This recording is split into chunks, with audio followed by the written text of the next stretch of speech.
Peace. MC Shawn Love, and we're entering Hip Hop Reviews episode 11. Shawn Price, Songs in the Key of Price. I'm not going to mince words here with this video. I'm going to tell you what I think of Songs in the Key of Price, the double album that came out on Rock Down Records in 2015 after Shawn P passed away. Shawn Price is an artist who's transparent, honest, hilarious, self-deprecating, but also confident, consistent, and deeply skilled. When Black Moon came out back in '93, and the Who Got the Props video dropped, Buckshot Shorty, DJ Evil D, we all loved this shit. We loved how many MCs must get this, when he threw in the KRS joint and he took that, I think it was Herbie, was it Mr. Magic he sampled? Just banger after banger from Black Moon. Fantastic group from New York, that I believe at the time were on Nervous Records, correct me if I'm wrong. And then later you got Rec Records, where it's Smith and Wesson, and the first time that Shawn P, showed up as Ruck was on a Smith and Wesson track, and I believe it was '94 or '95. Same year, Helter Skelter comes out with their debut Nocturnal. 3 years later, they come out with another album, Magnum Force, and it's like they disappeared off the map with the Boot Camp Clique. And when they were releasing material, a lot of people weren't getting it. It was available, wasn't promoted. Hip-hop was going through a lot of changes, like we talked about before, in the late '90s, and it seemed like Boot Camp Clique had all but disappeared and fell on the fuck off of the face of the earth.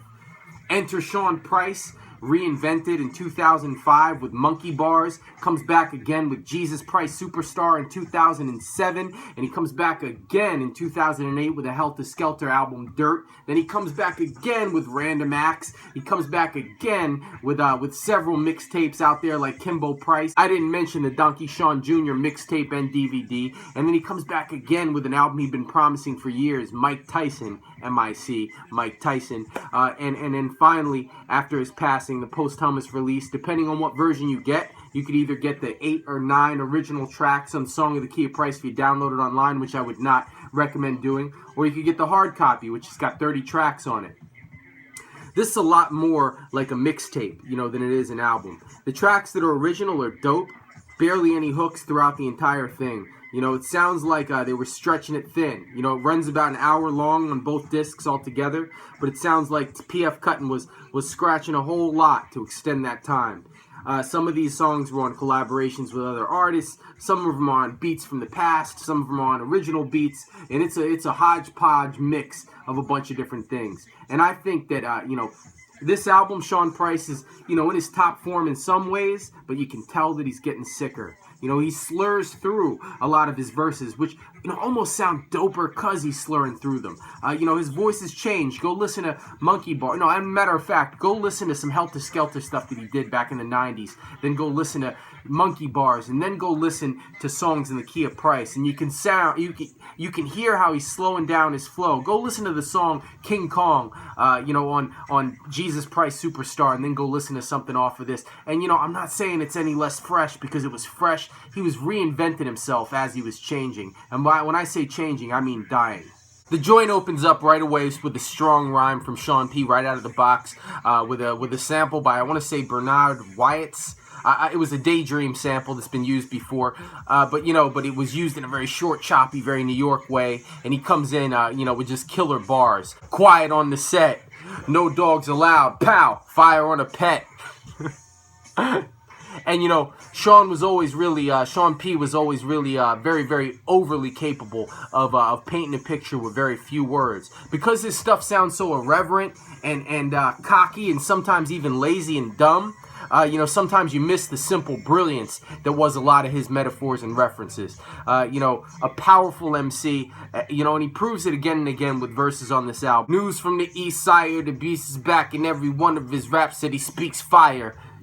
So he says simple shit, but it's just so flavorful, and the way that he connects words together, shows a deep brilliance. Ungodly, I main heathen, led to the hammer, Bobby the brain Heenan. Got my mind made up, you can't convince me, Holmes, that the way that the top is my cock and Quincy Jones. And references like that lead to a whole history of rumors that anybody, that's deep into music knows about Quincy Jones. He doesn't give a fuck if you get it or not. He doesn't care if he offends you or not. He doesn't care if he's contradicting himself or not. Shawn P is, going to be historically remembered for not giving a fuck in the realest way. He spends his whole career basically towing the line between two things. And he says it later, I think it was track 12, he opens it up by saying, God, the original black man, Shawn, the criminal, gat, blam. So he paints a picture for you as somebody who strives to be righteous. If he's calling himself God, not only is he identifying himself as being, of black African descent, but he's also, he's referencing a way of life and an understanding that comes with identifying yourself as God and not a devil or a savage or a snake. And then he says, Shawn, the criminal, gat, blam, and he goes on like this his whole career, talking about killing black people. I mean, let's keep it 100%. I don't like to do reviews about albums and bite my tongue about stuff. The guy spent his whole life talking about doing drugs and killing black people, and now he's dead. And he's left behind 3 children, one of whom is very young. It says right on the album cover, please support Shawn Price's family. You can't stop drinking and doing drugs, and absolutely none of your best friends that you're surrounded with can see what I can see from fucking YouTube videos. Go look up some of his interviews, and listen to him speak. Take a look at him the last several months of his life and any of the last interviews he's done, and take a look at what his body looks like. It's not like a god. Even Laura Jamar and Sadat X, when interviewed about Shawn Price's death, brought up the fact that, his death should teach us something about taking care of our bodies and staying in good health.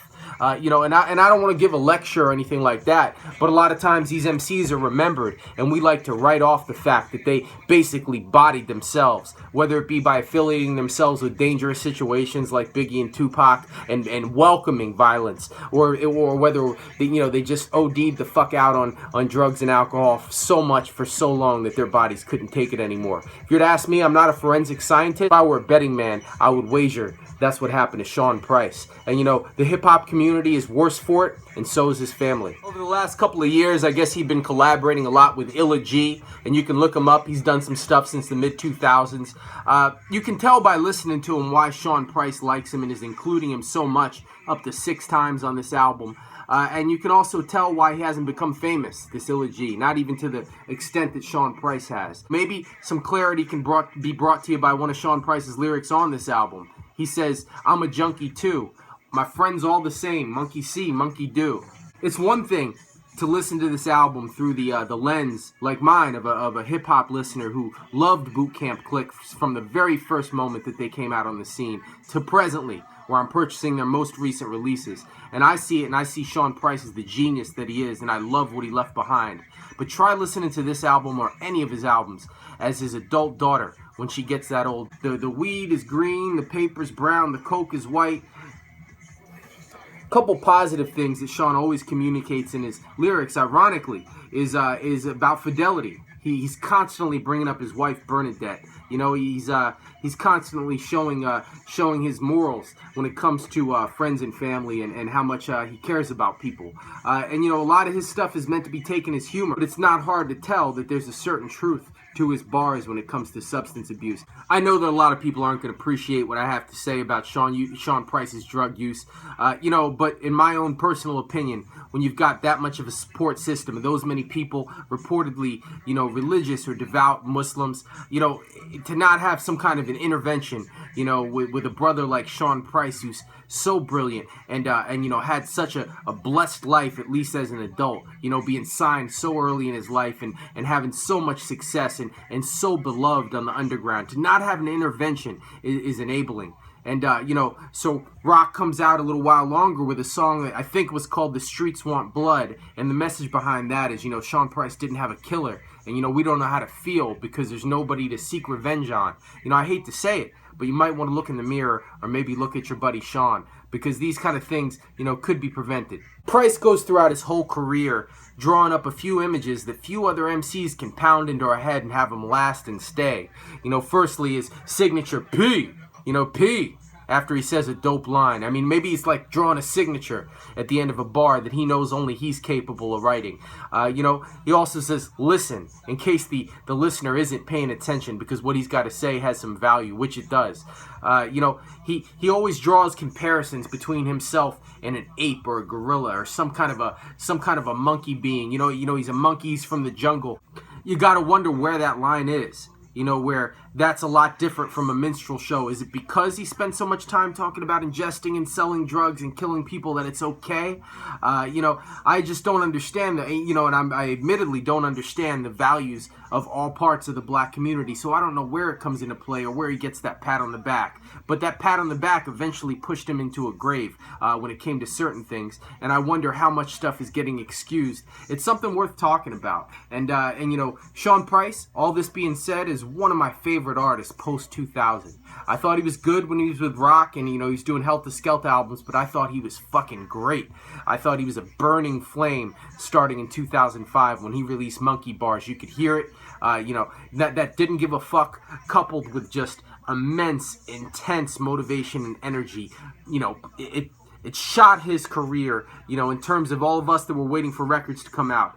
He became somebody we might want to check for, as somebody we had to check for. A mandatory artist to listen to every single time he spit a verse. If it was a whack person he spit a verse, I'd buy the record just to hear his verse on some other artist's album. He's that fucking good. You gotta wonder, what maturity would have done over the next 5-10 years of his life had he survived.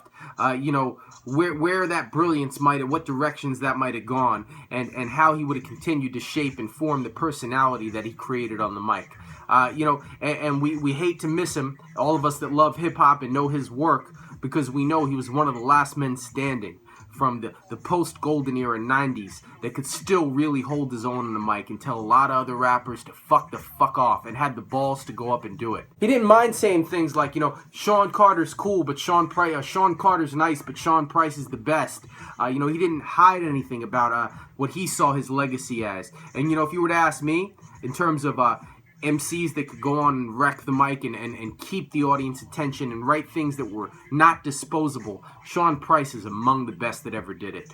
I definitely put him on the top 10 list before a lot of the other guys you do. You talk about cyclical behavior, and Shawn Price did make it a secret that not only was he a heavy user of multiple drugs, but also that he comes from a family that were both mother and father were heavy users of multiple drugs.